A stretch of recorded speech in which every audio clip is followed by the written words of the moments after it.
ጤና ይስጥልኝ የተከበራችሁ አድማጮች። እዚህ ቻናል ላይ ተወዳጅነትን እያተረፉ ከመጡት የተረካ አይነቶች ውስጥ በተደጋጋሚ በእናንተ በአድማጮች የሚጠየቁት የተረት ትረካዎች ናቸው። ከ1001 ሌሊት ተረቶች ውስጥ ከዚህ በፊት 4 ትረካዎችን ያቀረብኩላችሁ ሲሆን የዛሬው 5ኛው መሆኑ ነው። ሌሎቹንም ተረቶች አንድ ፕሌሊስት ውስጥ አድርጌያቸዋለሁ። ያልሰማችኋቸውን ማዳመጥ እንድትችሉ ሊንኩን አያይዝላችኋለሁ። እኔን የምታግዙኝ ደግሞ ላይክ በማድረግ ነውና ቪዲዮውን ስትጀምሩ ላይክ አድርጋችሁ እንድትጀምሩ በትህትና ጠይቃለሁ። ወደ ትረካው እናልፋለን።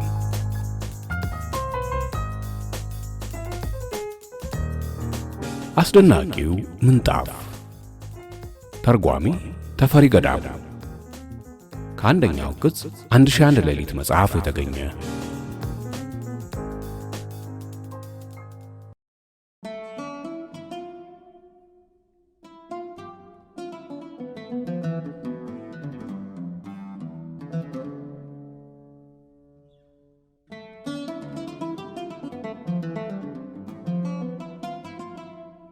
በጥንት ዘመን እንደ ሀገር ውስጥ 3 ወንድ ልጆች የነበሩት አንድ ሱልጣን ይኖር ነበር። የልጆቹም ስም ታላቁ ሁሴን፣ ሁለተኛው አሊ፣ ሶስተኛውና የመጨረሻው ደግሞ አህመድ ይባሉ ነበር። ሱልጣኑ ቤተ መንግስት ውስጥ አባትና እናት ሞተውባት ሱልጣኑ እንደ ራሱ ልጅ እየተንከባከበ የሚያሳድጋት አንዲት ኑሮኒያር የተባለች ልጃገረድ ትኖር ነበር። ኑሮኒያር ለአቅመ ሔዋን ከደረሰች በኋላ ሱልጣኑ ሊድራት አሰበ። ወጣቷ ኑሮኒያር በጣም የተዋበችና ጸባየ ሸጋ ስለነበረች ጥሩ ባል እንደሚመጣላት ሱልጣኑ አልተጠራጠረም ነበር። ነገር ግን ሊድራት ማቀዱ በይፋ ከተገለጸ በኋላ 3 ወንዶች ልጆቹ ተራ በተራ አባታቸው ዘንድ ቀርበው ኑሮኒያርን እንዲድርላቸው ለመኑት። ሱልጣኑም በሚፈቃቀሩት ልጆቹ መካከል ቅራኔ ይፈጠር ይሆናል ብሎ ስለሰጋ ተራ በተራ እየጠራቸው ከመካከላቸው ኑሮኒያር የምትመርጠውን አንዳቸውን ብታገባ የሚስማሙ መሆን አለመሆናቸውን ጠየቃቸው። ነገር ግን 3ቱም ልጆች ኑሮኒያርን ለማግባት ተመኝተው ስለነበር በልጅቷ ምርጫ የማይስማሙ መሆናቸውን ተገነዘበ። በዚህም ምክንያት ሱልጣኑ 3ቱንም ልጆቹን በአንድነት አስጠርቶ የምወዳችሁ ልጆቼ፣ 3ታችሁም ኑሮኒያርን ለማግባት የምትፈልጉ መሆናችሁን ገልጻችሁልኛል። በራሷ ምርጫ ከመካከላችሁ አንዳችሁ እንድታገባም ፈቃደኞች አልሆናችሁም። እኔም 3ታችሁንም እኩል ስለምወድ በራሴ ፍላጎት ለአንዳችሁ ዝም ብዬ መዳር ያዳግተኛል። በሌላ በኩል ደግሞ እሷ 3ታችሁንም ልታገባ አትችልም።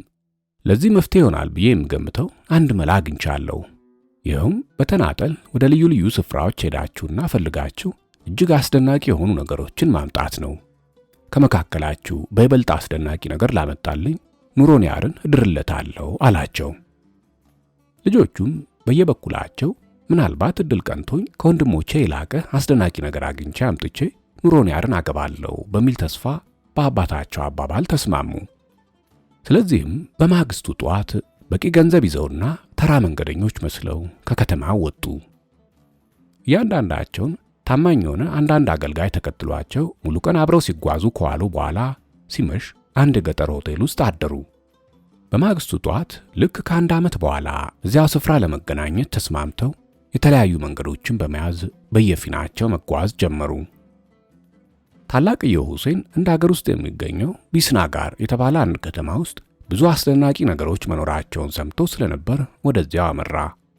ለ3 ወር ያክል በረሃዎችን፣ ተራራዎችን አልፎ አልፎም ሕዝብ በብዛት የሚኖርባቸውን ከተማዎች አቋርጦ ከብዙ ድካም በኋላ ቢስናጋር ደረሰ። እዚያም ወደ አንድ የነጋዴዎች ማረፊያ ትልቅ ሆቴል ሄዶ መኝታ ያዘና በማግስቱ ጧት ወደ ከተማው ገበያ ሄዶ ከልዩ ልዩ የዓለም ክፍሎች መጥተው ለሽያጭ የቀረቡ በርካታ ነገሮችን አይቶ ተደነቀ። በተለይም እንደ ሐር፣ ወርቅ፣ አልማዝና የዝሆን ጥርስ የመሳሰሉ ውድ ዕቃዎች ብዙ ሱቆች ውስጥ በመመልከቱ የከተማው ነዋሪ ሕዝብ በጣም የበለጸገ መሆን አለበት ብሎ አሰበ። በየሱቁ እየተዘዋወረ ልዩ ልዩ ነገሮችን ሲመለከት ቆይቶ ደክሞት ስለነበር አንድ ትልቅ ሱቅ ውስጥ ገብቶ አረፍ እንዳለ አንድ ተዘዋዋሪ ነጋዴ ምንጣፍ ትከሻው ላይ ጣል አድርጎ ቆንጆ ምንጣፍ በ40 ከረጢት ወርቅ የሚገዛ እያለ በሱቁ አቅራቢያ ሲያልፍ ተመለከተው። ሁሴንም በምንጣፉ ውድነት ተገርሞ ሰውየውን ጠርቶ እስቲ የምትሸጠው ምንጣፍ አሳየኝ ብሎ ጠየቀው። ምንጣፉ 6 ካሬ ሜትር ስፋት የነበረው አነስ ያለ ምንጣፍ ከመሆኑ በላይ አሰራሩ እስከዚህም የሚማርክ አይነት አልነበረም። ስለዚህም ሁሴን ነጋዴውን ይህ ምንጣፍ በአሰራሩ ከሌሎች ተራ ምንጣፎች የተሻለ ሳይሆን ዋጋው እንደዚህ ከፍተኛ የሆነው ለምንድን ነው ሲል ጠየቀው። ነጋዴውም እርግጥ ነው ይህ ምንጣፍ ሲያዩት ተራ ምንጣፍ ስለሚመስል ዋጋው በጣም ውድ መስሎ መታየቱ የሚያስደንቅ ነገር አይደለም። ነገር ግን በመላው ዓለም የዚህ አይነት አስደናቂና ጠቃሚ ምንጣፍ ሊኖር አይችልም። በዚህ ምንጣፍ ላይ ማናቸውም ሰው ተቀምጦ ወደሚፈልገው ስፍራ መድረስ ሲመኝ ምንጣፉ በቅጽበት ስፍራ ያደርሰዋል አለው።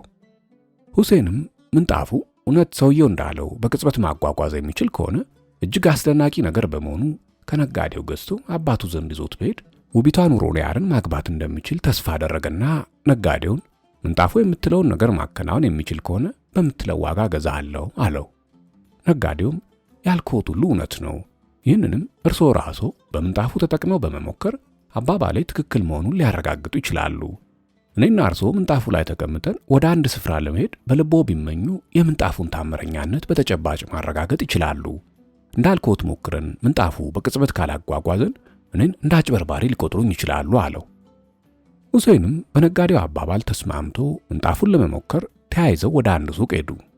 የሱቁን ባለቤት አስፈቅደው ከሱቁ ኋላ ይገኝ ወደ ነበረ የታጠረ ስፍራ ሄደው ነጋዴው ምንጣፉን መሬት ላይ ካነጠፈ በኋላ ሁለቱም እዚያ ላይ ተቀምጠው ሁሴን አልጋ ይዘው ወደ ነበረበት ሆቴል ለመሄድ እንደተመኘ በቅጽበት ሆቴሉ ደረሱ። ስለዚህም ሁሴን ባጋጠመው አስደናቂ ነገር ተደስቶ 40 ከረጢት ወርቅ ቆጥሮ ለነጋዴው ከሰጠው በኋላ 20 የወርቅ ዲናር ጉርሻ ሰጠው። ሁሴን ይፈልግ የነበረውን ነገር በቀላሉ ስላገኘ ቶሎ ወደ ሀገሩ ለመመለስ አልፈልገም። ከወንድሞቹ ጋር ለመገናኘት የተቃጠረበት ጊዜ ሩቅ ስለነበረ ቢስናጋር ከተማ ውስጥ ትንሽ ለመቆየትና ለመዝናናት ፈልጎ የሀገሩን ታሪካዊ ስፍራዎችን በመጎብኘትና ከሀገሩ ሊቃውንት ጋር ስለ ልዩ ልዩ ጉዳዮች በመወያየት ሰነበተ። ሆኖም ግን እያደር የውቢቷ ኑሮንያር ትዝታና ናፍቆት ልቡን እየሰለበ ስላስቸገረው ወደ ሀገሩ ለመመለስ ተነሳ። ስለዚህም አገልጋዩና እሱ ምንጣፉ ላይ ከተቀመጡ በኋላ ሁሴን አባቱ ዋና ከተማ ለመሄድ ሲመኝ ወንድሞቹ ጋር የተቀጣጠረበት ስፍራ በቅጽበት ደረሱ። አሊ የተባለው ሁለተኛው ልጅ በዚያን ጊዜ የፋርስ ዋና ከተማ ወደ ነበረው ሺራዝ ወደ ተባለው ከተማ በግመል ሄዶ ነበር። እዚያ እንደደረሰም አልማዝ ነጋዴ ነኝ በማለት ከአልማዝ ነጋዴዎች ጋር ተዋውቆ አብሯቸው አንድ ሆቴል ውስጥ አረፈ። በማግስቱ ጠዋትም ወደ ከተማው ገበያ ሄዶ በየሱቁና በየመንገዱ የተደረደሩትን ልዩ ልዩ ዕቃዎች ተመልክቶ በብዛታቸውና በአይነታቸው ተገረመ። አልማዝ ወደሚሸጥባቸው መደብሮች ሄዶ በመዘዋወር ላይ እንዳለ አንድ የመንገድ ነጋዴ ከዝሆን ጥርስ የተሰራ አንድ ትልቅ ቀሰም ይዞ ይህን ቀሰም በ40 ከረጢት ወርቅ የሚገዛ እያለ ሲዞር አይቶ ለአንድ ቀሰም ይህን ያህል በርካታ ገንዘብ በመጠየቁ ተደንቆ ነጋዴውን ጠራና የያዝከው ቀሰም ከዝሆን ጥርስ በመሰራቱ ከተራ ቀሰሞች የበለጠ መሆኑ አያጠራጥርም። ነገር ግን ከዝሆን ጥርስ ቀርቶ ከአልማዝ የተሰራ ቢሆንም ለቀሰሙ የጠየቀው ዋጋ እጅግ ከፍተኛ ነው። የቀሰሙ ዋጋ 40 ከረጢት ወርቅ ቀርቶ 1 ዲናር የማያወጣ ሆኖ ሳለ ዋጋውን እንዲያስወደድከው ለምንድን ነው ብሎ ጠየቀው። ነጋዴውም እርግጥ ነው የቀሰሙን ጥቅም ላልተረዳ ሰው ተራ ቀሰም ስለሚመስለው በዋጋው ውድነት መገረሙ አይቀርም። ጥቅሙን ለተረዳ ሰው ግን በዓለም ውስጥ እንደ ቀሰሙ ከፍተኛ ዋጋ ያለው ነገር ያለመኖሩን ሊገነዘብ ይችላል። በዚህ ቀሰም ውስጥ አንድ ልዩ መስታወት ስላለ በዓለም ውስጥ የትም ድረስ የራቀን ስፍራ በውስጡ ማየት ይቻላል። እውነተኛ ገዢ ከሆኑ ማየት የሚፈልጉትን ነገር በቀሰሙ ውስጥ በመመልከት ያልኩት እውነት መሆኑን ማረጋገጥ ይችላሉ አለው። አሊም ከነጋዴው ቀሰሙን ተቀብሎ በቀሰሙ ውስጥ እየተመለከተ አባቱን ለማየት ተመኘ። ወዲያውም አባቱ ከአማካሪዎቹ ጋር ቤተመንግስት ውስጥ ተቀምጦ ሲወያይ ተመልክቶ ተገረመ። ከዚያም ውቢቷን ኑሮንያርን ለማየት ሲመኝ አንድ ክፍል ውስጥ ከጓደኞቿ ጋር ሆና ስትጫወት አይቷ ተደሰተ። ስለዚህም ከነጋዴው ጋር ስለ ቀሰሙ ዋጋ ምንም ሳይከራከር 40 ከረጢት ወርቅ ከፍሎ ገዛው። አሊ ቀሰሙን በመግዛቱ በጣም ተደሰተ። በልቡም ወንድሞቼ እንደ ቀሰሙ አይነት አስደናቂ ነገር አግኝተው ማምጣት ስለማይችሉ ያለ ጥርጥር ኑሮንያርን አገባታለሁ ብሎ አሰበ። ሺራዝ ከተማ ውስጥ ለጥቂት ሳምንታት ከቆየ በኋላ በግመል ሆኖ ወንድሞቹ ጋር ወደ ተቀጣጠረበት ስፍራ ከሄደ በኋላ ከወንድሙ ከሁሴን ጋር ተገናኝቶ የታናሽ ወንድማቸውን የአህመድን መምጣት ይጠባበቁ ጀመር። አህመድ የሄደው ሳማርካንድ ወደ ተባለው ዝነኛ ከተማ ነበር። እዚያ በደረሰ በማግስቱ በከተማው ገበያ ውስጥ ሲዘዋወር አንድ የመንገድ ነጋዴ አንድ ሰው ሰራሽ ፍሬ በእጁ ይዞ ይህን አስደናቂ ፍሬ በ40 ከረጢት ወርቅ የሚገዛኝ እያለ ሲጮህ ሰምቶት ሰውየውን ጠርቶ ለመሸጥ የምትፈልገው ሰው ሰራሽ ፍሬ አስደናቂነቱ ያለው ምኑ ላይ ነው ሲል ጠየቀው። ነጋዴውም እርግጥ ነው ይህም ፍሬ ከውጭ ለሚያየው ምንም አስደናቂ አይመስልም። ልክ ተፈጥሯዊ ከመሰሉ ሰው ሰራሽ ፍሬዎች በርካሽ ዋጋ ስለሚሸጡም እኔ ለፍሬው የጠየቅኩት ዋጋ እጅግ ከፍተኛ ሊመስለው ይችላል። ፍሬው የሚሰጠውን ጥቅም የተረዳ ሰው ግን በዓለም ላይ ተወዳዳሪ የሌለው አስደናቂ ነገር መሆኑን ይገነዘባል። በዓለም ላይ ከጤንነት የበለጠ ነገር የለም። ይህ ፍሬ ማናቸውንም አይነት በሽታ በቀላሉ መፈወስ ይችላል። የሚያጣጥሩ በሽተኞች እንኳን ፍሬውን ለአንድ አፍታ ቢያሸቱ ወዲያውኑ ይድናሉ ብሎ ፍሬውን እንዲያይ ለአህመድ ሰጠው። አህመድም ፍሬውን ተቀብሎ ካየው በኋላ አንተ እንደምትለው ይህ ፍሬ ሰዎችን በእርግጥ በቀላሉ የሚፈውስ ከሆነ 40 ከረጢት ወርቅ ሊያወጣ ይችላል። ነገር ግን አባባል እውነት መሆኑን በምን ሞክሮ ማረጋገጥ ይቻላል ሲል ጠየቀው። ነጋዴውም ስለ ፍሬው ፈዋሽነት የሳማርካንድ ከተማ ነዋሪዎች በሙሉ ያውቃሉ አለው። አህመድና ነጋዴው በሚነጋገሩበት ወቅት ተላላፊ መንገደኞች ከበዋቸው የሚባባሉትን ያዳምጡ ስለነበር ነጋዴው እንዳለው ፍሬው ፈዋሽ መሆኑን እናውቃለን ብለው ብዙዎቹ ከመሰከሩ በኋላ ከመካከላቸው አንዱ እንዲያውም ባለፍሬውን በዚህ አጋጣሚ በማግኘቴ ደስ ብሎኛል። ባለቤቴ በጠና የታመመች ስለሆነ አብረን ወደ ቤት ሄደን ፍሬው በተግባር ይሞከር፣ በዚያውም ባለቤቴ ትፈወስልኛለች ብሎ በመጠየቁ ወደ ሰውየው ቤት ሄዱ። እዚያ ሲደርሱም እውነትም የሰውየው ሚስት በጠና ታማ ስለነበር ባለፍሬው ሰው ሰራሽ ፍሬውን ሴትዮዋ አፍንጫ አስጠግቶ ሲያሸታት ወዲያውኑ ተፈውሳ ካልጋዋ ብድግ ብላ አስተናገደቻቸው። አህመድም የፍሬውን ፈዋሽነት በተግባር ከተመለከተ በኋላ እንደዚህ አይነቱን አስደናቂ ነገር ማግኘቱ ኑሮንያርን ማግባት የሚያስችለው ስለመሰለው 40 ከረጢት ወርቅ ከፍሎ ፍሬውን ከነጋዴው ገዛ። ለጥቂት ሳምንታት ሳማርካንድ ከተማ ውስጥ በመቆየት ብዙ የታመሙ ሰዎችን ፍሬውን እንዲያሸቱ በማድረግ በጎ ተግባር ሲፈጽም ከሰነበተ በኋላ በግመል ተሳፍሮ ወንድሞቹ ጋር ወደ ተቀጣጠረበት ስፍራ ሄደ። እዚያም ቀድመውት ከመጡት ከታላላቅ ወንድሞቹ ጋር በሰላም ተገናኘ።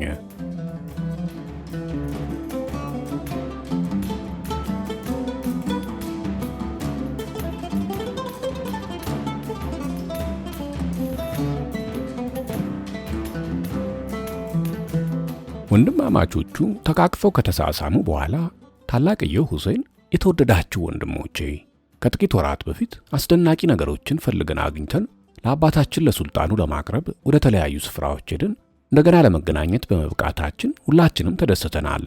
በየሄድንበት ቦታም የተለያዩ ነገሮችን ያየንና በጉዞአችን ወቅት ብዙ ነገር ያጋጠመን መሆኑ የታወቀ ነው። ሆኖም ግን ስላጋጠመን ማንኛቸውም ነገርና ስላየናቸው ነገሮች ሁሉ በኋላ ብንነጋገርና አሁን በቅድሚያ ያመጣናቸውን ነገሮች እያንዳንዳችን ብናሳይ ጥሩ ይመስለኛል።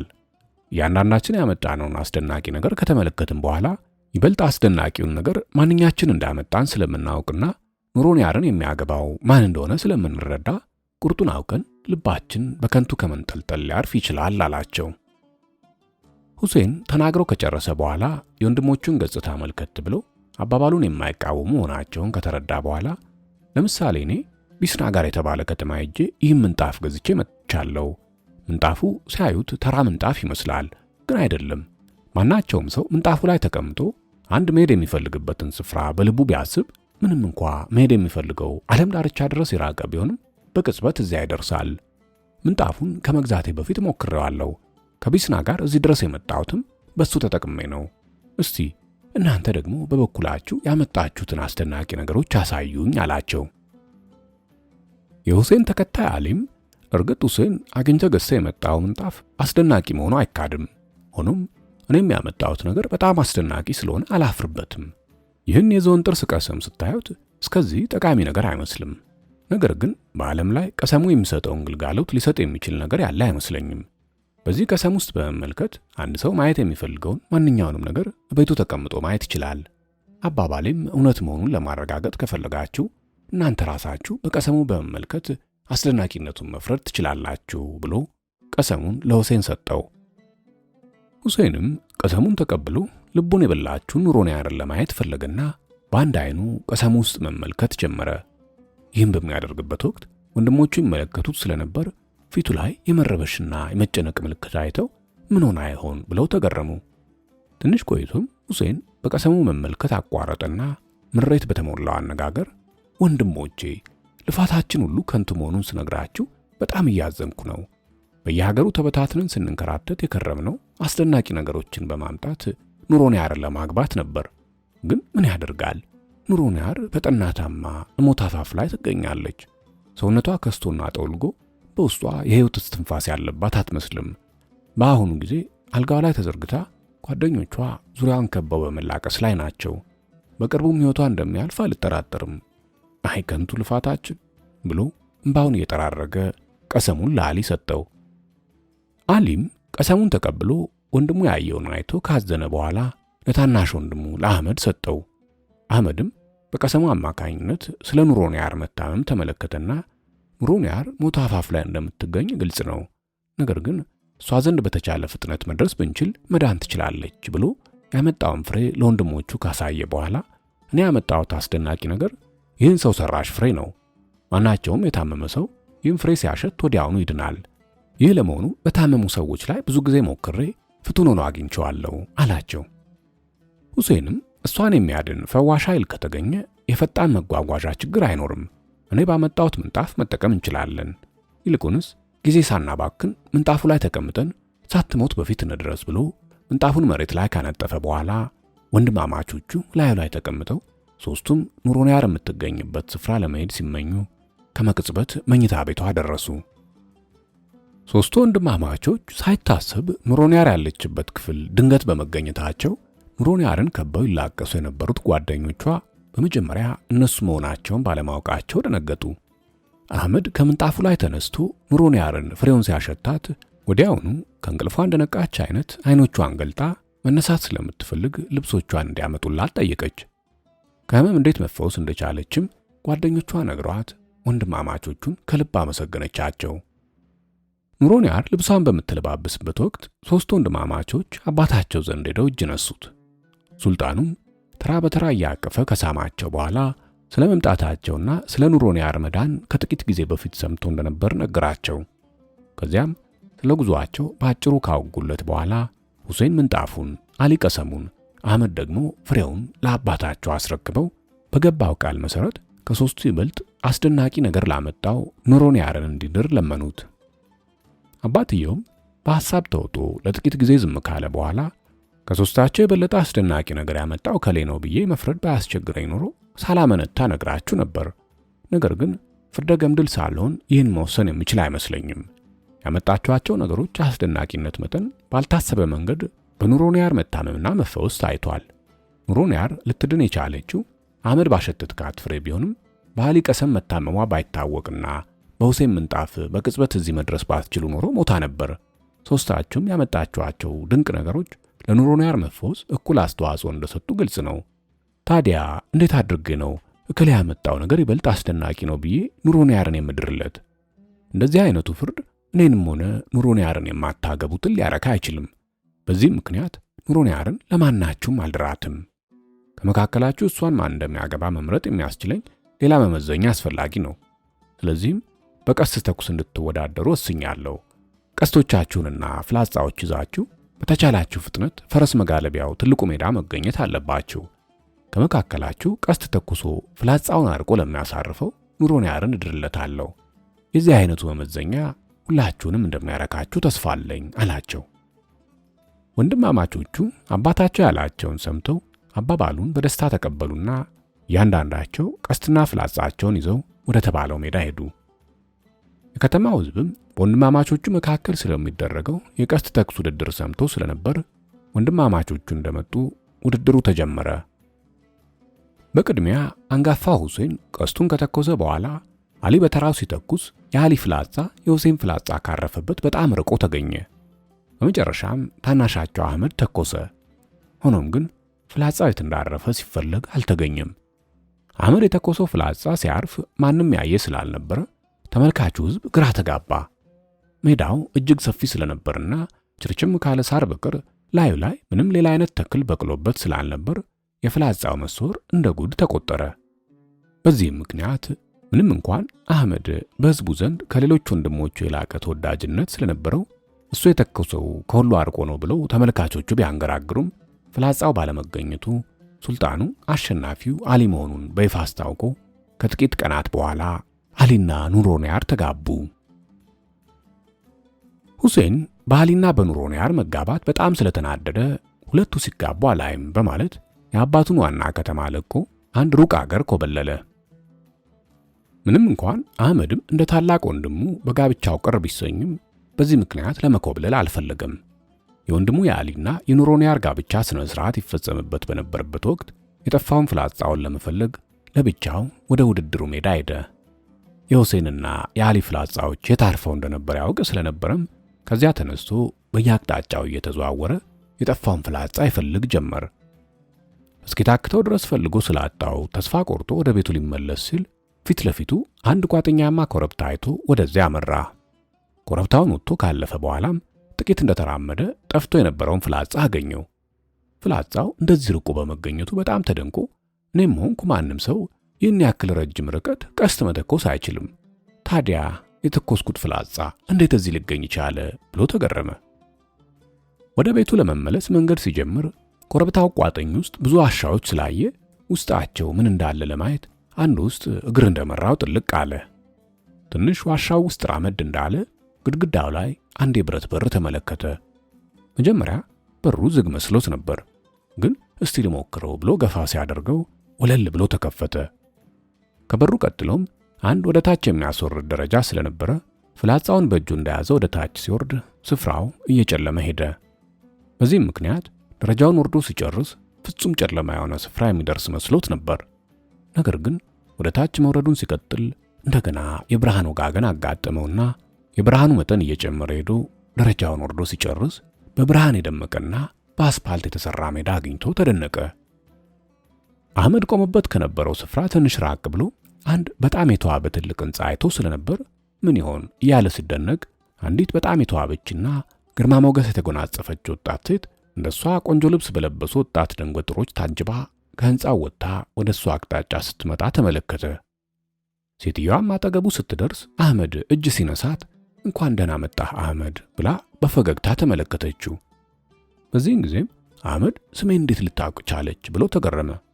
ከዚያም ተከትሏት እንዲሄድ ስለጠየቀችው ምንም ሳያመነታ አብሯት ሄደና ሕንጻው ሲደርሱ አንድ አዳራሽ ውስጥ ይዛው ገባች። ሶፋ ላይ ከተቀመጠች በኋላም እሱም እንዲቀመጥ ጠይቃው አጠገቧ ተቀመጠ። ከዚያም ደስ በሚል ለስላሳ ድምፅ ስምህን እንዴት ላውቅ እንደቻልኩ የገረመ ይመስለኛል። ወደፊት ነው የምነግርህ። ስለ አንተ የማውቀው ስምን ብቻ ሳይሆን ብዙ ነገር አለ። ለእናንተ ለሰዎች እንደሚመስላችሁ በዓለም ላይ የሚኖሩት ሰዎች ብቻ ሳይሆኑ ፌሪዎችም ናቸው። እኔ ፌሪ ነኝ። በዚህም ምክንያት ሰዎች ማወቅ የማይችሉትን ብዙ ነገሮች አውቃለሁ፣ ማድረግ የማይችሉትንም ብዙ ነገሮች ማድረግ እችላለሁ። ስሜም ፔሪ ባኑ ይባላል። ቀደም ሲል ኑሮንያርን በማፍቀር እሷን ማግባት ትችል ዘንድ አስደናቂ ነገር ፍለጋ ሩቅ አገር መሄድን ሁሉ አውቅ ነበር። ገዝተህ የመጣውን ፈዋሽ ፍሬና ወንድሞቼ ያመጧቸውን ምንጣፍና የዝሆን ጥርስ ለሽያጭ እንዲቀርብ ያደረግኩትም እኔ ነኝ። በቀስቱ ውድድር ወቅትም ከወንድሞቼ ይበልጥ አርቀ የተኮስከውን ፍላጻ ተሰውሬ አንስቼ አሁን ያገኘው ቦታ ያስቀመጥኩት እኔ ነኝ። ይህን ያደረግኩበት ምክንያትም ኑሮንያርን በማግባት ከምታገኘው ደስታ የበለጠ እንድታገኝ ብዬ ነው። በመጣልህ አጋጣሚ እንደምትደሰትና እንደምትጠቀም እርግጠኛ ነኝ አለችው። አህመድ ፔሪ ባኑ ለተናገረችው ምላሽ ከመስጠት ፋንታ የቀሚሷን ዘርፍ ለመሳም በርከክ ሲል እንዲንበረከክ ባለመፈለጓ እጇን ሰጠችው። እሱም በሁለት እጆቹ እጇን ይዞ ደጋግሞ በሚስምበት ወቅት እንግዲህ አህመድ የኔ እንደምትሆን ቃል ኪዳን የምትገባልኝ ከሆነ እኔም ያንተ ነኝ አለችው። እሱም ይህን ሲሰማ በደስታ ፈንድቆ አንቺ እኔ በመሆንሽ ከማገኘው ደስታ የበለጠ ደስታ በዓለም ውስጥ የት ማግኘት እችላለሁ ሲል መለሰላት። ፔሪ ባኑም እንግዲያውስ ከአሁኑ ጊዜ አንስቶ አንተ ባሌ እኔም ሚስትህ ነኝ። በእናንተ በሰዎች ዘንድ ጋብቻ በሚፈጸምበት ወቅት ሀተታ የበዛበት ስነ ስርዓት መኖሩን አውቃለሁ። በእኛ በፌሪዎች ዘንድ ግን ያ ሁሉ ግሳንግስ ባይኖርም ጋብቻችን ከሰዎች ጋብቻ ይልቅ ፍቅር የተሞላበትና ዘላቂነት ያለው ነው አለችው። ከዚያም ፔሪ ባኑ አህመድን እየመራችው የሕንጻውን ልዩ ልዩ ክፍሎች አሳየችው። እሱም ቤት ውስጥ ባያቸው ውድና ውብ ዕቃዎች ብዛትና አይነት ተደነቀ። ከመምጣቱ በፊት እንደሚመጣና እንደሚጋቡ በቅድሚያ ታውቅ ስለነበር ታላቅ ድግስ አስደግሳ ነበር። ስለዚህም ጎብኝቶ ካበቃ በኋላ የጋብቻቸው ግብዣ ወደ ተሰናዳበት አንድ የተዋበና በብርሃን የደመቀ አዳራሽ ይዛው ሄደች። የግብዣው አዳራሽ ገበታዎች ላይ ከዚያ በፊት አይቷቸው ያውቅ ያልነበረ የሚያስደስቱ የምግብ አይነቶች በማየቱ ፌሪዎች ከሰዎች የተሻለ ስልጣን ያላቸው መሆኑን ገመተ። የታደሙት ተጋባዦች በሚበሉበትና በሚጠጡበት ወቅት አስደሳች ቃና ያላቸው ለስላሳ ሙዚቃዎችን በጌጥ ያሸበረቁ ልብሶችን የለበሱ ሙዚቀኞች ይጫወቱ ነበር። ግብዣው ካበቃ በኋላም ዳንኪራ ተጫዋቾች አዳራሽ ውስጥ ገብተው ቅልጥፍና የተሞላባቸውን ጭፈራዎችና ዳንኪራዎችን በሚያሳዩበት ወቅት አዳራሹ በተመልካች ጭብጨባ በተደጋጋሚ ያስተጋባ ነበር። ከጋብቻቸው በኋላ አህመድ ፔሪባኑን በይበልጥ ወደዳት። ፍቅራቸው በወረት የማይቀዘቅዝ አይነት ፍቅር ስለነበረ በሁለቱ መካከል ፍጹም መዋደድ፣ መተሳሰብና መረዳዳት ሰፈነ። ከ6 ወር በኋላ አህመድ አባቱ ስለናፈቀው ሄዶ ጠይቆት እንዲመጣ እንድትፈቅድለት ፔሪባኑን ጠየቃት። እሷ ግን እዛ ብትሄድ እኔንም አንተንም የሚጎዳ ነገር ይከተላል እንጂ ምንም ጥቅም የለውም ስላለችው እውነቷን ነው በማለት አባቱን አይቶ ለመመለስ የነበረው ምኞት ለጊዜውም ቢሆን ቀዝቀዝ አለ። ሱልጣኑ ሁለቱ ልጆቹ የደረሱበት ሳይታወቅ በመጥፋታቸው ከፍተኛ ሐዘን ተሰምቶት ነበር። ከጊዜ በኋላ ሁሴን መመነኑን ስለሰማ በየገዳማቱ አስፈልጎ አገኘው። አህመድን ግን በሀገር ውስጥና በየውጭ አገሩ ቢያስፈልገውም ሊያገኘው ስላልቻለ ሞቶ ይሆናል የሚል ጥርጣሬ አደረበት። ምንም እንኳን አህመድ እንደገና አፍ አውጥቶ ፔሪባኑን አባቱ ዘንድ ደርሶ እንዲመለስ ባይጠይቃትም ከጥቂት ዓመታት በኋላ አባቱን መናፈቁን ተረዳች። ስለዚህም አንድ ቀን ገልጸ ባትነግረኝም አባትህን መናፈቅህ ገብቶኛል። ስለዚህ ሄዳ አይተው እንድትመጣ እፈልጋለሁ። ነገር ግን አባትህ ዘንድ መቆየትም ሆነ የት እንደምትኖር ለሱ መግለጽ የለብህም። በሕይወት ያለህና ተደስተህ እንደምትኖር ማሳወቁ ብቻ በቂ ይመስለኛል አለችው። አህመድ ፔሪባኑ ድብቅ ምኞቱን አውቃ አባቱን አይቶ እንዲመጣ ስለፈቀደችለት ተደሰተ። በማግስቱ ሚስቱን ከተሰናበተ በኋላ በ20 ፈረሰኞች ታጅቦ በወርቅና በከፋይ በተሸለመ ፈረስ ላይ ተቀምጦ ወደ አባቱ መኖሪያ ሄደ። እዚያ እንደደረሰም ሱልጣኑ ከመጠን በላይ ተደስቶ አቅፎና ደጋግሞ ስሞ ተቀበለው። ከዚያም ከቀስት ተኩስ ውድድሩ በኋላ በመጥፋቱ በየስፍራው አስፈልጎት እንደነበረና ያገኘው ባለመቻሉ ተሰምቶት የነበረውን ከፍተኛ ሐዘን ነገረው። አህመድም ሱልጣኑን ፍላጻዬ ግራ በሚያጋባ ሁኔታ ከጠፋ በኋላ ፈልጌ ማግኘት አለብኝ ብዬ ወደ ውድድሩ ሜዳ ብቻዬን ሄጄ ፈልገው ጀመር። የሁሴንና የአሊ ፍላጻዎች አርፈውበት ከነበረው ስፍራ እልፍ ብዬ ወደ ግራና ወደ ቀኝ የተዘዋወርኩ ብፈልገውም ላገኘው አልቻልኩም። ፍለጋዬን ትቼ ለመመለስ ሳስብ ግን አንድ ኃይል ወደፊት እንደሄድ ስለገፋፋኝ ፍለጋዬን ቀጠልኩ። ሜዳው መጨረሻ ከደረስኩ በኋላም አንድ ኮረብታ አይቼ ኮረብታውን አልፌ ጥቂት ከተራመድኩ በኋላ ፍላጻዬን አገኘሁት። ከዚያ በኋላ ስላጋጠመኝ ነገርና በአሁኑ ጊዜ የት እንደምኖር መግለጽ ስለማልፈልግ ልነግሮት ባለመቻሌ ይቅርታ ለምኖታለሁ። አሁን የመጣሁት ስለናፈቁኝ ልጠይቆት ብዬ ነው። ወደፊትም አልፎ አልፎ እየመጣሁ ልጠይቆት እፈልጋለሁ። አሁን ኑሮዬ የተድላና የደስታ ስለሆነ ለእኔ አያስቡ አለው። ሱልጣኑም መግለጽ የማትፈልገውን የግል ምስጢርህን እንድትገልጽልኝ አልሻም። ሞታሃል ብዬ ተስፋ ከቆረጥኩ በኋላ አንተን እንደገና በሕይወት ማየቱ ለእኔ ታላቅ ተስፋ ነው። የምፈልገው ደህንነትህን ብቻ ስለሆነ ከዚያ በተረፈ ማወቅ የምፈልገው ሌላ ነገር የለም። በሚመች ጊዜ እየመጣ ብትጠይቀኝ በጣም ደስ ይለኛል ሲል መለሰለት። አህመድ አባቱ ዘንድ 3 ቀናት ቆይቶ ፔሪባኑ ዘንድ ሲመለስ በታላቅ ደስታ ተቀበለችው። ከዚያን ጊዜ አንስቶ በየወሩ እየሄደ አባቱን መጠየቅ ልማድ አደረገ።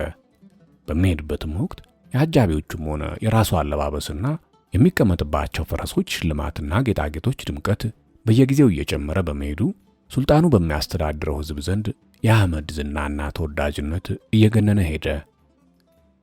አህመድ ሊጠይቀው በሚመጣበት ወቅት ሁሉ ሱልጣኑ ፍቅርና ናፍቆት የተሞላበት አቀባበል ያደርግለት ነበር። እያደር ግን የሱልጣኑን በሕዝቡ ዘንድ ሙገሳና ተወዳጅነትን ማትረፍ ተመቅኝተው ሱልጣኑን በማስቀናት በአባትና ልጅ መካከል ቅራኔ እንዲፈጠር ስለዶለቱ ሱልጣኑ ልጁን ይፈራውና ይጠረጥረው ጀመር። የሱልጣኑ ፍራቻና ጥርጣሬም ከጊዜ በኋላ እየተጠናከረ በመምጣቱ ሰላዩ የነበረችን አንድ ክፉ አሮጊት አስጠርቶ ተደብቃ አህመድን በመከተል የት እንደሚኖርና ምን እንደሚያደርግ እንድትሰልል አዘዛት። አሮጊቷም በታዘዘችው መሰረት አህመድንና አጃቢዎቹን ተደብቃ ተከትላ በመሄድ ኮረብታ ዋሻ ውስጥ የሚያስገባው የብረት በር ስትደርስ የታመመች መስላ ወደቀች። እዚያም ጥቂት እንደቆየች ወታደሮች አግኝተው ተሸክመዋት ፔሪባኑ ዘንድ ወሰዷት። ፔሪባኑም አሮጊቷ የታመመች መስሏት ራርታ አንድ ቆንጆ ክፍል ውስጥ ወስደው እንዲያስተኟትና ሕክምና እንዲደረግላት አዘዘች። የታዘዙት 2 ደንገጥሮችም አሮጊቷን ካስተኙ በኋላ አንደኛዋ ደንገጡር አንድ ፈሳሽ ነገር የተሞላ የብር ዋንጫ አምጥታ ለአሮጊቷ ሰጠቻትና ይህ ጸበል ለማንኛውም በሽታ ፍቱን መድኃኒት ስለሆነ ጠጪው፣ የተቀዳውም የአንበሶች ፏፏቴ ከተባለው ዝነኛ ምንጭ ነው አለቻትና ደንገጥሮቹ ከክፍሉ አወጡ። ከአንድ ሰዓት በኋላ ደንገጥሮቹ ተመልሰው መጥተው የክፍሉን በር ሲከፍቱ አሮጊቷ የተደሰተች በመምሰል ያጠጣችሁ እጹብ ድንቅ የሆነ መድኃኒት ነው፣ ጠጥቼ ወዲያውኑ ስለተፈወስኩ እመቤታችሁ ዘንድ ውሰዱኝና ስላደረጉልኝ በጎ አድራጎት ላመስግናቸው አለች። 2 ደንገጡሮችም በቤተ መንግስቱ እጅግ ያማሩና ያሸበረቁ አዳራሾች በኩል አድርገው ፔሪባኑ ትገኝበት ወደ ነበረው አዳራሽ ይዘዋት ሄዱ። እዚያም ፔሪባኑ ከንጹህ ወርቅ በተሰራና በአልማዞች በቀይ ዕንቁዎችና የተለያየ ቀለም በነበራቸው የከበሩ ድንጋዮች በተንቆጠቆጠ መንበር ላይ ተቀምጣ በግራና በቀኝ ውድና ቆንጆ ልብሶች በለበሱ ውብ ደንገጡሮች ተከባ አየች። በተመለከተችው ነገር ሁሉ ሽብረቃና በፔሪባኑ ግርማ ሞገስ በአድናቆት ፈዛና ደንዝዛ ስለነበር ፔሪባኑ እግር ስር ተንበረከከች። በዚህም ጊዜ አፏ ተሳስሮ ስለነበር እንዳሰበችው የምስጋና ቃላቶችን ከአፏ ማውጣት አቃታት። ፔሪባኑም የሴትዮዋን ሁኔታ ተመልክታ መፍራቷ ስለገባት ድነሽ ወደ ቤትሽ ለመመለስ መፈለግሽን ደንገጥሮቼ ነግረውኛል። እዚህ እኛ ሀገር ብትኖሪ እወድ ነበር። ነገር ግን መሄድ ከፈለግሽ ያለ ፍላጎትሽ እዚህ እንድትሆኛ አልሻም። ከመሄድሽ በፊት ግን ቤተ መንግስቱን መመልከት ከፈለግሽ ደንገጥሮቼ እያዟዟሩ ያሳዩሻል አለቻት። ከዚያም 2 ደንገጥሮች የቤተ መንግስቱን ልዩ ልዩ ክፍሎችና ውስጣቸው ይገኙ የነበሩትን ውድ ዕቃዎች ካስጎበኟት በኋላ ብረቱ በር አድርሷት መልካም ጉዞ ተመኝተውላት መንገዷን ቀጠለች። ሱልጣኑ ቤተ መንግስት እንደደረሰችም አህመድ የሚኖርበት ስፍራ እንዴት በዘዴ መግባት እንደቻለችና ስላየቻቸው አስደናቂ ነገሮች አንድ በአንድ ዘርዝራ ነገረችው። ከዚያም ወደፊት በእርሶ ላይ ምን እንደሚደርሱበት ሳስብ ይዘገንነኛል። አህመድ ተንኮለኛና ብልህ ሚስት አለችው። እሷም ውላ አድራ እርሶን ከስልጣን እንዲገለብጥ ሳትገፋፋ አትቀርም። በሕዝቡ ዘንድ ተወዳጅነትና ገናናነት ስላለው እርሶም በቀላሉ ገልብጦ ስልጣኑን ሊነጥቆት ይችላል። በበኩሌ ስለዚህ ጉዳይ አጥብቀው ቢያስቡበት ጥሩ ይመስለኛል አለችው። በማግስቱ ሱልጣኑ ከአማካሪዎች ጋር ተቀምጦ አሮጊቷ እንድትመጣ አዞ ከመጣች በኋላ እስቲ ትላንት ለኔ ነገርሽውን ሁሉ ለአማካሪዎች ንገሪያቸውና ይከሰት ይሆናል ስላልሹም ችግር እንምከርበት አላት። አሮጊቷ እንዲያ ካደረገች በኋላ አንደኛው አማካሪ ይቺ ባቄላ ካደረች አትቆረጠምም እንዲሉ አህመድ ወደፊት አደገኛ መሆኑ አይቀርም። በዚያን ጊዜም እሱም መቋቋም ምን ያክል አስቸጋሪ እንደሚሆን መገመት አያዳግትም። በሕዝቡ ዘንድ ከፍተኛ ተወዳጅነት ስላለው በቀላሉ ሊመከት የሚችል አይመስለኝም። ስለዚህ በእኔ አስተያየት እዚህ በሚመጣበት ወቅት ተይዞ ታስሮ በጥብቅ እንዲጠየቅ ማድረጉ ብልህነት ይመስለኛል ሲል በጋለ ስሜት ተናገረ። ይህን አባባልም በዚያን ጊዜ ከስልጣኑ ጋር ይገናኙ የነበሩት አማካሪዎች ሁሉ በአንድ ድምፅ ደገፉት። አሮጊቷ ግን አይሆንም፣ አህመድ ጥፋት ሳይኖርበት ቢታሰር ሕዝቡ ሊያምጽ ይችላል። እንዲታሰር ከተፈለገ በመጀመሪያ ጥሩ ሰበብ ያስፈልጋል። አንድ ነገር እንዲያመጣ ወይም እንዲያደርግ ጠይቀውት ያንም ማከናወን ካልቻለ ማሰር ይሻላል። የሚጠየቀውም ነገር ሊያደርግ ወይም ሊያገኝ የማይችለውን መሆን አለበት አለች። ሱልጣኑም አባባልሽን እደግፈዋለሁ፣ ምን ነገር አምጣ ወይም አድርግ ልበለው ብሎ ጠየቃት። አሮጊቷም ተጣጥፎ በእጅ ሊያዝ የሚችልና ሲዘረጋ መላ ሰራዊቱን ሊይዝ የሚችል ድንኳን አምጣልኝ ይበሉት አለችው።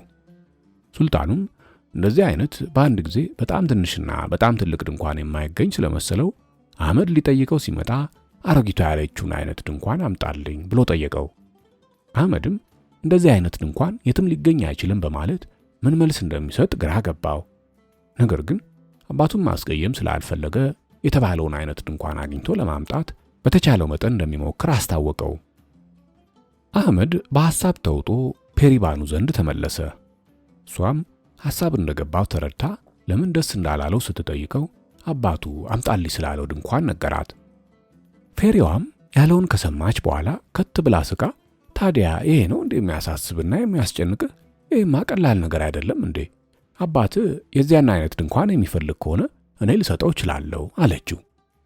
ከዚያም ኑርጃም የተባለውን ታማኝ አገልጋያን ጠርታ ሂድና ግምጃ ቤት ያለውን ከሁሉ የተለቀውን ድንኳን ይዘህና ብላ አዘዘችው።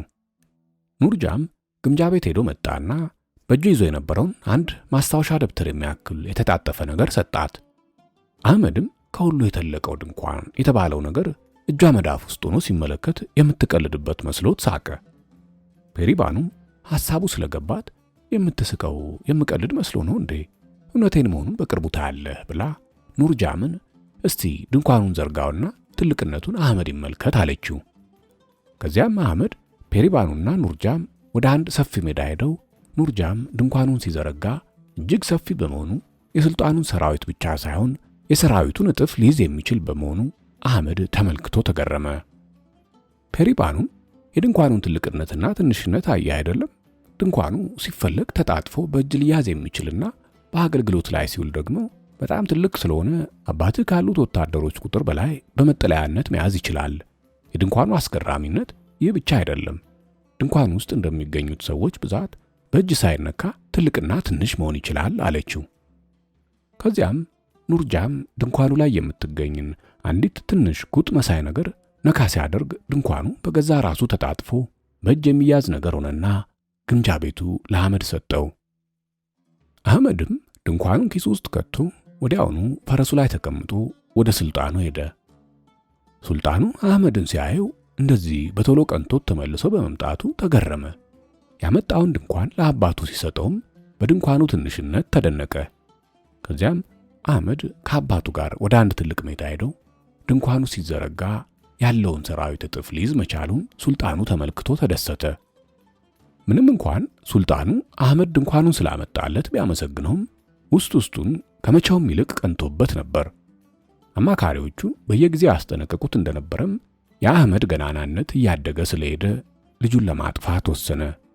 ስለዚህም ሰበብ ማግኘት ይችል ዘንድ አሮጊቷን አስጠርቶ አህመድ እንዲያመጣልኝ ጠይቀው ያልሽኝን ጠይቄው በቀላሉ አግኝቶ አምጥቶ ሰጥቶኛል፣ ምን ማድረግ ይሻላል ብሎ ጠየቃት።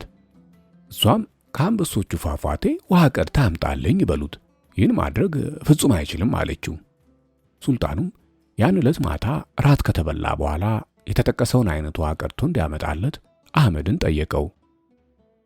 አህመድም እየተከዘ ፔሪባኑ ዘንድ ሄዶ አባቱ አምጣልኝ ስላለው ውሃ ነገራትና የወሰድኩለት ድንኳን ሳይበቃው ቀርቶ አሁን እንደገና ሌላ ነገር አምጣልኝ በማለቱ በልቤ አባቴን ተቀይሜዋለሁ አላት።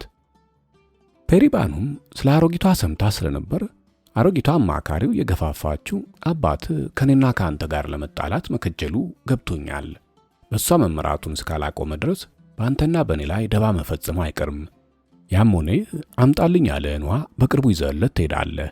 አጠያየቁ ግን ለተንኮል የታቀደና አንተን አደጋ ላይ ለመጣል የታሰበ መሆኑ ግልጽ ነው። የአንበሶች ፏፏቴ የተባለው ምንጭ የሚገኘው አንድ ትልቅ ቤተ መንግሥት ቅጥር ግቢ ውስጥ ሲሆን ግቢው በአራት የዱር አንበሶች የተጠበቀ ነው። ሁለቱ አንበሶች በሚተኙበት ወቅት ሁለቱ ነቅተው በየተራ ስለሚጠብቁ እዚያ መግባት በጣም አደገኛ ነው። ሆኖም ቤተ መንግሥቱ ውስጥ ያለ ስጋት ገብተህ ውሃውን መቅዳት የሚያስችልህ አንድ መላ አግኝቻለሁ። ይህም ብላ ፔሪባኑ አንድ የወፍራም ክር ኳስ ሰጥታው ሁለት ፈረሶች ያስፈልጉሃል፣ አንደኛው ፈረስ ላይ አንተ ትቀመጣለህ፣ ሁለተኛው ፈረስ ላይ ደግሞ አሁን ታርዶ 4 ቦታ የሚቆራረጥ የሙክት በግ ስጋ ትጭናለህ። ነገ ጠዋት በማለዳ ተነስተህ የኛን የብረት በር ካለፍክ በኋላ የክሩን ኳስ ጫፍ ይዘህ ወደፊት ወርውረው። ኳሱ እየተተረተረ በመንከባለል የአንበሶቹ ፏፏቴ የሚገኝበት ግቢ ድረስ ስለሚመራ እየጋለብክ ተከተለው። እዚያ ሲደርስ መንከባለሉንና መተርተሩን ያቆማል። በዚያኑ ጊዜም የግቢው በራፍ ወለል ብሎ ይከፈትልሃል። ወደ በራፉ ስትጠጋ ሁለቱን አንበሶች ታያለህ። አንበሶቹ አንተን ሲያዩ አግስተው የተኙትን ሁለት አንበሶች ይቀሰቅሷቸዋል። በዚህን ጊዜ አንተ ላይ አደጋ ለማድረስ አለህበት ስፍራ ሮጠው ይመጣሉ። ይህን በሚያደርጉበት ጊዜ ለእያንዳንዳቸው የበጉን ስጋ ቁራጭ ወርውርላቸው። እነሱ ስጋውን በሚበሉበት ወቅት በተቻለ ፍጥነት በፈረስ እየጋለብክ ምንጩ ሄድና በምሰጥ ጠርሙስ ከፈረስ ሳትወርድ ከምንጩ ውሃ ቀድተህ ጋልበህ ከግቢው ውጣ። በዚያን ጊዜ የተራቡት አንበሶች የበጉን ስጋ በመብላት ላይ ስለሚገኙ አንተን አይነኩህም አለችው። በማግስቱ ጠዋት አህመድ በማለዳ ተነስቶ ፔሪባኑ የሰጠችውን መመሪያ በመከተል ፏፏቴው የሚገኝበት ግቢ ደርሶ ያመጣውን የበግ ስጋ ለአራቱ አንበሶች ወርውሮ ባጠገባቸው ካለፈ በኋላ ጠርሙሱን በምንጩ ውሃ ሞልቶ ምንም ጉዳት ሳይደርስበት ከግቢው ወጣ። በፈረሱ እየጋለበ ትንሽ ከግቢው ራቅ እንዳለ ወደ ኋላው ዞር ብሎ ሲመለከት ሁለቱ አንበሶች ሲከተሉት በማየቱ ፈረሱን ካዞረ በኋላ ራሱን ለመከላከል ጎራዴውን ከሰገባው መዞ ወደ አንበሶቹ አመራ። ትንሽ ወደፊት ሄድ እንዳለ ግን ፊት ለፊት ይሮጥ የነበረው አንበሳ ከመንገዱ ወጥቶ ጭራውን እንደ ውሻ እየቆላ ራሱን ጎንበስ አደረገ። በዚህ ሁኔታውም አህመድን የተከተሉት ጉዳት ሊያደርሱበት ሳይሆን ሊሸኙት መሆኑን አንበሳው ገለጸ። አህመድም የአንበሶቹ ዓላማ ምን እንደሆነ ከገባው በኋላ ጎራዴውን መልሶ ሰገባው ውስጥ ከተተና ወደ መጣበት ሲጓዝ አራቱ አንበሶች አጅበውት ኋላ ኋላው ይከተሉት ነበር። ህንድ ዋና ከተማ ሲደርስም አንበሶቹ የከተማውን ነዋሪ ሕዝብ ሳይተናኮሉ ሱልጣኑ ቤተ መንግሥት ድረስ ሸኝተውት ወደ መጡበት በሰላም ተመለሱ። አህመድም ከፈረሱ ወርዶ ሱልጣኑ ቤተ መንግሥት ገባ። በዚያን ጊዜ ሱልጣኑ ከአማካሪዎቹ ጋር ተቀምጦ በአህመድ ላይ ወደፊት ምን አይነት እርምጃ መወሰድ እንዳለበት በመመካከርና በመዶለት ላይ ነበር። አህመድ አዳራሽ ውስጥ ከገባ በኋላ አባቱን እጅ ነስቶ እንዳመጣለሁት የጠየቁኝን ፈዋሽ ውሃ አምጥቻለሁ። ሆኖም ግን ጤንነቶ ተጠብቆ ውሃውን ለመጠቀም እንዳይበቁ መልካም ጤንነት እመኝልዎታለሁ አለው። ሱልጣኑም አህመድን በፈገግታ እየተመለከተ ስላመጣህልኝ አስገራሚ ፈዋሽ ውሃ ከልብ አመሰግንሃለሁ። ታማኝና ታዛዥ ልጄ መሆንህን በተደጋጋሚ አሳይተሃል። ነገር ግን የምጠይቅህ አንድ የመጨረሻ ነገር አለ። ያንን ካመጣልኝ በኋላ ዳግመኛ ሌላ ነገር አምጣልኝ ብዬ እንደማልጠይቅህ ቃል እገባልሃለሁ። አሁን እንድታመጣልኝ የምፈልገው ቁመቱ 1 ክንድ ተኩል የሆነ የፂሙር ዝመት 10 ሜትር የሚሞላና እንደ በትር የሚያገለግል መመርኮዣ 100 ኪሎ ክብደት ያለው ብረት የሆነ አንድ ድንክዬ ነው። የምታመጣውም ድንክ እንደማናቸውም ሰው ማሰብና መናገር የሚችል መሆን አለበት አለው።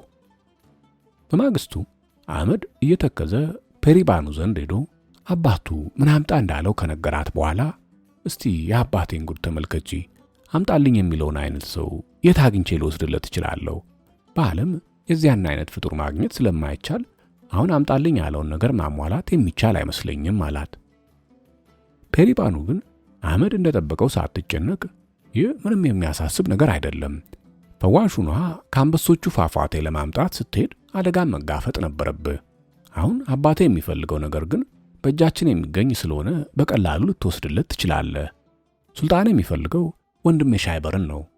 ይህን ያልኩበትም ምክንያት አባቴ የሚጠይቀውን ነገር ማሟላት የሚችል ሰው ቢኖር በዓለም ላይ ወንድሜ ሻይበር ብቻ ነው። ምንም እንኳ እኔና ወንድሜ ከአንድ አባትና እናት የተወለድን ብንሆንም በመልካችንና በተፈጥሯችን እንደ ሰማይና ምድር የተራራቅን ነን። ሻይበር ድንክዬ ነው።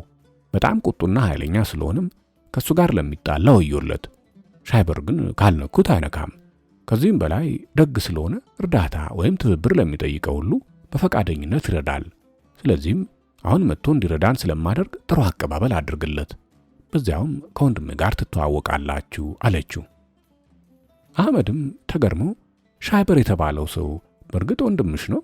ወንድምሽ ከሆነ ምንም ያህል አስቀያሚና መልከ ጥፉ ቢሆንም እንደገዛ ወንድሜ አከብረውና ወደዋለሁ አላት። ከዚያም ፔሪባኑ አንድ ፈጣን መልእክተኛ ወደ ወንድሟ ላከች። እሷና አህመድ በረንዳ ላይ ሆነው የወንድሟን መምጣት ሲጠባበቁ ትንሽ ከቆዩ በኋላ ፔሪባኑ በድንገት አህመድን ያውና ወንድሜ ሻይበር ሲመጣ ይታያል አለችው።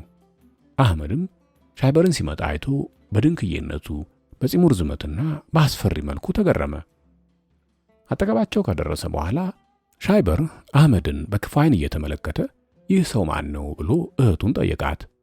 እሷም ይህ አህመድ የሚባለው ባለቤቴ ስለሆነ ተዋወቁ ስትለው ምንም እንኳን ይህን ሲሰማ የፊቱ ኮስታራነት ባይቀየርም አህመድን በአደገኛ ዓይን ይመለከተው ጀመር። ከዚያም ፔሪባኑ ወንድሟን አሁን እዚህ እንድትመጣ የፈለግኩ ባለቤቴ እንድትረዳልኝ ነው አለችው። ሻይበርም ይህ ሰው ባልሽ ከሆነ ልረዳው ዝግጁ ነኝ፣ ምን እንድረዳው ነው የሚፈልገው ሲል ጠየቀ። እሷም እሱ እንኳን የሚያስቸግረ ነገር የለም፣ ሱልጣኑ ካንተ ጋር መገናኘት ስለሚፈልግ አብረው ሱልጣኑ ዘንድ እንድትሄድ ነው አለችው። ሻይበርም ታዲያ ይሄ ምን ችግር አለው? መንገዱን ይምራኝና እከተለዋለሁ አላት። በማግስቱ ሻይበርና አህመድ አብረው ሱልጣኑ ዘንድ ለመሄድ ተነሱ። በከተማው በር አልፈው ከተማው እንደገቡ የሻይበርን አስፈሪ መልክና ሁኔታ የተመለከቱ የከተማው ነዋሪዎች ከመጠን በላይ ደንግጠው በረገጉ። ሱቅ ያላቸው ሱቃቸውን ቆልፈው ተደበቁ። ሌሎች ደግሞ በየአቅጣጫው ወደ የቤታቸው እየሮጡ ስለ ሻይበር ላልሰሙት ያሰሙ ስለነበር በከተማው ውስጥ ታላቅ ውካታና ረብሻ ተፈጠረ። በዚህ ምክንያት የከተማ አውራ መንገዶችና ገበያዎች በሻይበር ፍራቻ ባድማ ሆኑ። ሻይበርና አህመድ ሱልጣኑ ቤተ መንግሥት ሲደርሱ ቀደም ሲል ስለ ሻይበር ሰምተው የነበሩት የጥበቃ ወታደሮች አፈትልከው ስለነበር ማንም ሳይጠይቃቸው ሰተት ብለው ወደ ሱልጣኑ ቤተ መንግሥት ውስጥ ገቡ። በዚያን ጊዜ ሱልጣኑ በመኳንንቱ ተከቦ ችሎት ተቀምጦ ነበር። ሻይበርም ማንም ሳያቀርበውና ሳያስተዋውቀው ቀጥ ብሎ ሱልጣኑ ዘንድ ሄዶ ፈልገህ ነበር፣ ጉዳይ ምንድነው አለው። ሱልጣኑ አይኑ ሻይበር ላይ እንዳረፈ ስለደነገጠ የሻይበርን አስፈሪ ዘግናኝ መልክ ማየት ባለመቻሉ ፊቱን ወደ ሌላ አቅጣጫ ዘወር አደረገ። ሻይበርም በዚህ አይነቱ ንቀት ነው ብሎ በቆጠረው አቀባበል ተናዶ አህመድ ሁኔታውን አይቶ ሊያረጋጋው ከመቻሉ በፊት በያዘው ከባድ የብረት በትር የሱልጣኑን አናት ፈርክሶ ገደለው። ከዚያም ሱልጣኑን መጥፎ እየመከሩ ከአህመድ ጋር ሊያጣሉት የዶለቱትን አማካሪዎች በበትሩ እየመታ ጨረሳቸው። የሱልጣኑ ዋና ባለሟል ግን ደግና ጥሩ ሰው መሆኑን ስለሰማ ጉዳት አላደረሰበትም። ሻይበር አዳራሽ ውስጥ የነበሩትን መሰሪያ አማካሪዎች ጨፍጭፎ ከጨረሳቸው በኋላ ዋናውን ባለሟል ጠርቶ የአማቼ ጠላት የሆነች አንዲት መጥፎ አሮጊት እንዳለች ስለሰማው ካለችበት ፈልገ አሁኑኑ እኔ ዘንድ አቅርባት ብሎ አዘዘው። ባለሟሉም ወታደሮች ልኮ አሮጊቷን አስይዞ ሻይበር ፊት እንዳቀረባት ሻይበር አንድም ቃል ሳያናግራት በያዘው ብረት አናቷን ከስክሶ ገደላት። አሮጊቷን ከገደለ በኋላ የከተማውን ታላላቅ ሰዎችና ባለስልጣኖችን ሰብስቦ ከአሁኑ ሰዓት አንስቶ አማቼን አህመድን የህንድ ሱልጣን ካላደረጋችሁት በቀር ሳደርግ ባያችሁት መንገድ የከተማውን ነዋሪ ህዝብ አንድ ባንድ በበትሬ መትቼ ጨርሳለሁ ብሎ አስጠነቀቃቸው። እዚያ የተሰበሰቡትን ባለስልጣኖች ፈርተው ሱልጣን አህመድ ለዘላለም ይኑር በማለት በአንድ ድምፅ መስማማታቸውን ገለጹ። ከዚያም እዚያ የነበሩ መኳንንት ሁሉ ለሱልጣን አህመድ የታማኝነት ቃለ መሐላ ገቡ። ሻይበርም ይህን ካከናወነ በኋላ እህቱ ዘንድ ሄዶ በደመቀ አጀብ ህንድ ዋና ከተማ እንድትመጣ ካደረጋት በኋላ የህንድ ሱልጣና አደረጋት። ከዚያም ለጥቂት ቀናት ከአማቹና ከእህቱ ጋር ከሰነበተ በኋላ ወደ መጣበት ስፍራ ተመልሶ ሄደ። ከዚያን ጊዜ አንስቶ ሱልጣን አህመድ በሚያስተዳድረው ህዝብ ተወዶና ተከብሮ ከሚወዳት ሚስቱ ከውቢቷ ፔሪባኑ ጋር በተድላና በደስታ ብዙ ዓመታት ኖረ።